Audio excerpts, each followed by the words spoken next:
Hey guys, welcome to my mini blog. আজকে হলো day 9। তো গুড মর্নিং। সকালে আমি উঠে ফ্রেশ হয়ে স্নানটা সেরে নিয়েছিলাম। দেন এখন চলো মুখে ক্রিম ট্রিম লাগিয়ে নিই। তো চুলটা আঁচড়ে নিলাম। দেন এখানে চুলটা বেঁধে ক্রিম ট্রিম লাগিয়ে মুখে সিঁদুরটা পরে নিলাম। তো আজকে সকালের খাবারে আমি বানিয়েছিলাম চা আর জিরে ভাজি, সেটাই খেয়ে নিলাম। দেন একেবারে দুপুরে খাওয়া নিয়ে বসে গেছি, তো খেয়ে নিই চলো। দেন বিকালে রেডি হয়ে গেছিলাম, মার সাথে একটু যাব গালামাল দোকান করে। তো আমি আর মা বেরিয়ে গেছি। তো এটা আমাদের এখানে কালী মন্দির। তো দুজনে জলদি জলদি হেঁটে হেঁটে চলে গেলাম। একটু দূর ছিল, তারপর দিয়ে দোকানে পেয়ে গেছি। তো দোকানে খুবই ভিড় আছে। দেন এখানে ভিড়টা আরও একটু বেশি বেড়ে গেল। তারপর দিয়ে আমি এখানে বসে বসে বোর হচ্ছিলাম।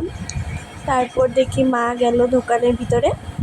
তো এখানে আমাদের মাল নেওয়া হচ্ছে। দেন মাল ফাইনালি নেওয়া কমপ্লিট। তো মার হাতে একটা ব্যাগ, আমার হাতে একটা ব্যাগ। তারপর আমরা ওখান থেকে দিদির ঘরে গেছিলাম।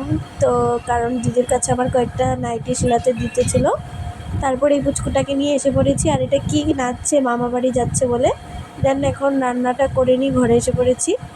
তো আজকে রাতে আমি বানিয়েছিলাম পনির তরকারি, তো এটাই খেয়ে নিই চলো। তো আজকের জন্য এতটুকুই। যদি ব্লগটা ভালো লেগে থাকে তো একটা লাইক, কমেন্ট, শেয়ার করে দিও। Bye bye, good night, thank you for watching.